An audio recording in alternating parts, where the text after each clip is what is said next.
حاجی مینا جا رہے ہیں، ادھر اللہ اکبر رسول اللہ کا شہزادہ تاجدار کربلا کوفہ کی تیاری کر رہے ہیں، نام کوفہ کا ہے، جانا کربلا ہے۔ عبداللہ ابن عباس آتے ہیں، حسین نہ جاؤ، اللہ اکبر مجھے ڈر لگتا ہے، بچے کو پتا ہے تم شہید ہو جاؤ گے، مجھے ڈر لگتا ہے اس سفر میں شہادت نہ ہو جائے، صبر کرتا ہوں صبر نہیں آتا، آپ نہ جائیں۔ عبداللہ ابن عمر آئے، آپ نہ جائیں، کہا نہیں میں نے جانا ہے، پیشانی چوم کر کہتے ہیں اگر جا رہے ہو تو اے شہید ہونے والے شہید، اے اللہ اکبر، پیشانی چوم کر ابن عمر کہتے ہیں اے شہادت پانے والے شہید، میں تجھے اللہ کے سپرد کرتا ہوں، روتے ہوئے رخصت ہوئے۔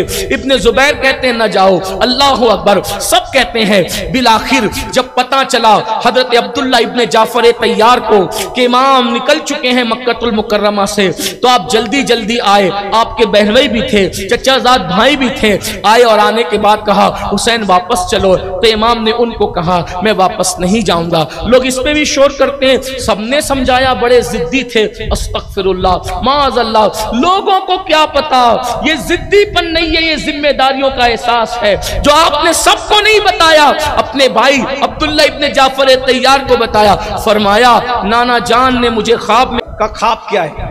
کہا کہ مجھے اجازت نہیں ہے بتانے کی، بس مجھے حکم ہے کہ میں اس کو پورا کروں، اجازت نہیں ہے، اور جب تک میں حیات رہوں گا یہ خواب کسی کو نہیں بتاؤں۔ اور مجھے اپنے بزرگوں کی تحریروں سے پتہ چلتا ہے کہ وہ خواب آپ نے دو لوگوں کو بتایا، ایک امام زین العابدین کو اور ایک سیدہ زینب پاک، اور کسی کو نہیں بتایا، وہ بھی آپ نے کربلا میں بتایا، اتنے سفر میں نہیں بتایا۔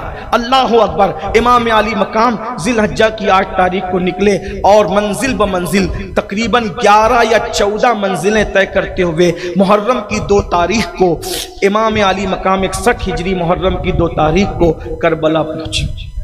کربلا پہنچنے کی داستان بھی بڑی طویل ہے، لیکن میں اس کو اختصار کے ساتھ کرتے ہوئے، اور 2 سے لے کر کے 7 محرم تک جو ہے وہ مختلف افواج امام علی مقام سے آتی رہی، ملتی رہی، باتیں ہوتی رہی، ساری چیزیں۔ یہ بات کہی جاتی ہے کہ امام علی مقام نے آخری میں کہا تھا کہ مجھے یزید کے پاس چلے جانے دو، میں اس کی بیعت کروں گا۔ یہ انتہائی پھوڑ اور گندی بات ہے، اس کا کوئی تعلق نہیں ہے حقیقت سے۔ ابن کثیر بھی اس کا انکار کرتا ہے، ابن جریر نے بھی اس کا انکار کیا ہے، اور ہر منصف مزاج مصنف نے بھی اس کا انکار کیا ہے۔ یہ صرف ناصبیوں کی گندگی ہے جو بوئی گئی ہے، اللہ تعالیٰ انہیں ہدایت عطا فرمائے۔ بہرحال تو 7 محرم کو اتنا بڑا لشکر کربلا میں جمع ہو گیا کہ آپ پر پانی بند کر دیا گیا۔ لڑنے کے لیے عمر سعد کو بھیجا گیا، سعد ابن ابی وقاص کا بیٹا، رائے کی حکومت کے لالچ میں وہ لڑنے کے لیے آیا۔ پوری داستان ہے، میں اس سے پہلے بیان کر چکا ہوں، لیکن چونکہ وقت کی قلت مجھے اپنی طرف توجہ دلاتی ہے تو میں اپنی گفتگو کو سمیٹتے ہوئے عرض کر رہا ہوں کہ اللہ اکبر، 7 محرم کو پانی بند کر دیا گیا۔ جب پانی بند ہو گیا، ننھے بچے بھی ساتھ تھے، عورتیں بھی ساتھ تھیں، چھوٹی عمر کی شہزادیاں بھی ساتھ تھیں، 7 سے لے کر کے 9 تک اسی طرح گفتگو ہوتی رہی۔ امام کہتے تھے میں نے بیعت نہیں کرنا، وہ کہتے تھے آپ یزید کی بیعت کرو، آپ کہتے تھے وہ فاسق ہے، وہ فاجر ہے، وہ خلیفہ بننے کے قابل نہیں۔ دیکھیے یزید سے اگر دین کی پہچان ہوتی تو آج ہم منہ اٹھا کے جی نہیں سکتے تھے دنیا میں، کیونکہ دین کی پہچان ہوئی کس سے؟ خلیفہ راشد، خلیفہ اول، افضل البشر بعد الانبیاء سیدنا صدیق اکبر کے کردار سے۔ دین کی پہچان ہوئی کس سے؟ سیدنا عمر ابن خطاب سے۔ دین کی پہچان ہوئی کس سے؟ سیدنا عثمان ذو النورین سے۔ دین کی پہچان ہوئی کس سے؟ امام علی مرتضیٰ سے۔ دین کی پہچان ہوئی کس سے؟ بلال حبشی سے، ابو ہریرہ سے، حضرت سعد سے، سعید سے، طلحہ سے، زبیر سے۔ یہ دین کی پہچان کرانے والے لوگ، اگر اس کو امیر مان لیا جائے، بھئی پبلک کا اعتبار نہیں ہوتا لیکن امیر کا اعتبار ہوتا ہے۔ مثال کے طور پر ہمارے یہاں 14 صدیاں بیت جانے کے بعد بھی بگڑے سے بگڑا ہوا آدمی کتنا بھی بڑا شرابی ہو، کسی شرابی کے پیچھے نماز نہیں پڑھتا، شرابی بھی شرابی کے پیچھے نماز نہیں پڑھتا، زانی بھی زانی کے پیچھے نماز نہیں پڑھتا، جواری بھی جواری کے پیچھے نماز نہیں پڑھتا۔ مجھے بتائیں جب شرابی، جواری اور پاپی لوگ بھی کسی پاپی کو امام نہیں بناتے تو آپ اندازہ فرمائیں وہ رسول اللہ کا شہزادہ ان کے اپنے دور میں ان سے بہتر کوئی نہیں تھا، ان کے اپنے زمانے میں ان سے بہتر کوئی نہیں تھا۔ ابن عباس نے کہا حسین اس وقت آخری تم نواز رسول ہو، تمہارے سوا کوئی نواز رسول نہیں ہے۔ ان کے ہوتے ہوئے پھر آپ کی عمر بھی بڑی، آپ کا علم بھی بڑا، آپ کا نسب بھی بڑا، آپ کا حسب بھی بڑا، آپ کا حسن بھی بڑا، آپ کا تقوی بھی بڑا، آپ کی پرہیزگاری بھی بڑی، آپ کی اصل بھی بے مثال، آپ کی نسل بھی بے مثال۔ ایسی ہستی کے ہوتے ہوئے کسی طرح یزید کو خلیفہ بننے کا کوئی حق تھا؟ ہرگز حق نہیں تھا۔ لیکن کوئی حکومت کا جھگڑا نہیں تھا، اس لیے کہ ارے حکومت تخت پر بیٹھنے کا نام ہے، حکومت لوگوں کو پھر حکومت کرنے کا نام ہے۔ اللہ اکبر! کیا کوئی ایسا حاکم بھی دیکھا ہے جو مرنے کے بعد بھی حکومت کرتا ہو؟ حسین تو وہ ہے جو ماں کی گود میں دودھ پیتے تھے تب بھی لوگوں کے دلوں پہ حکومت کرتے تھے، اور آج دنیا سے بظاہر تشریف لے گئے ہیں، آج بھی میرا حسین بادشاہ لوگوں کے دل پہ حکومت کرتا نظر آ رہا ہے۔ یہ نہ ختم ہونے والی حکومت اللہ رسول کی طرف سے دے دی۔ حکومت تو ان کے گھر کی کنیز ہے، ان کے گھر کی کنیز ہے حکومت، وہاں تو بھیک میں حکومتیں دی جاتی ہے۔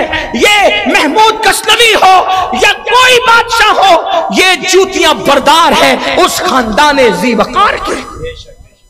کسی نے بہت اچھی بات کہی تھی کہ ایسے درویشوں سے ملتا ہے ہمارا شجرہ جن کے قدموں میں کئی تاج پڑے رہتے ہیں، ان کے قدموں میں تاج بھی پڑے ہوتے ہیں اور تاجدار بھی پڑے ہوتے ہیں۔ اور میرے امام تو کہتے ہیں کیوں تاجداروں خواب میں دیکھی کبھی وہ شے جو آج جھولیوں میں گدایان در کی ہے۔ ان کے غلاموں کی جھولیوں میں جو بھیک ہے وہ بادشاہوں نے کبھی خواب میں بھی نہیں دیکھی۔ اس لیے کبھی ایسی بات نہ کرنا بچوں جیسی بات، بلکہ بچے بھی ایسی بات نہیں کرتے، پاگلوں جیسی نہ کرنا، پاگل بھی ایسی نہیں کرتے، کافروں جیسی نہ کرنا، کافر بھی ایسی نہیں کرتے۔ اس لیے کہ آج اگر دنیا میں کوئی کافر اور مشرک بھی چھپ کے شراب پی رہا ہے تو یہ کربلا میں ہوئے امام حسین کے احتجاج کا صدقہ ہے۔ آپ دیکھو دنیا میں مشرکین بھی جو شراب پیتے ہیں وہ چھپ کر پیتے ہیں، اور اگر پیتے ہیں تو ندامت کے ساتھ پیتے ہیں، اس لیے کہ اچھائی اور برائی میں میرے امام نے اتنا واضح فرق کر دیا۔ بڑے بڑے لیڈروں کے اقوال پڑھوں تو ٹائم ہوتا ہے، لیکن میں یہ عرض کر رہا تھا کہ امام نے فرمایا میں بیعت نہیں کہا، اپنی اتنی بات کہی، مختلف اقوال ہیں۔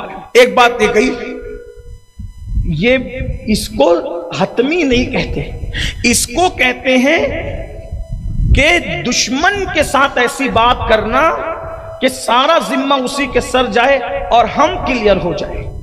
امام نے فرمایا کہ اگر میرا آنا تمہیں نامنظور ہے تو میں واپس چلا جاتا ہوں۔ یہ فرق، واپس جانے والے نہیں تھے، لیکن یہ اس کو گفتگو کا انداز کہتے ہیں، یا اس کو الزامی جواب بھی کہتے ہیں کہ انسان یہ بتائے کہ یہ کتنے ننگے، یعنی ایکسپوز کرنے کے لیے، انہیں بے نقاب کرنے کے لیے کہ یہ کسی چیز کو قبول کرنے والے نہیں ہے، اس لیے ساری چیزیں پیش فرما۔ میرا آنا منظور نہیں تو میں چلا جاتا ہوں۔ ایک روایت یہ بھی ہے کہ میں روم چلا جاتا ہوں، روم موجودہ ترکی کو کہتے ہیں، یعنی میں وہاں چلا جاتا ہوں۔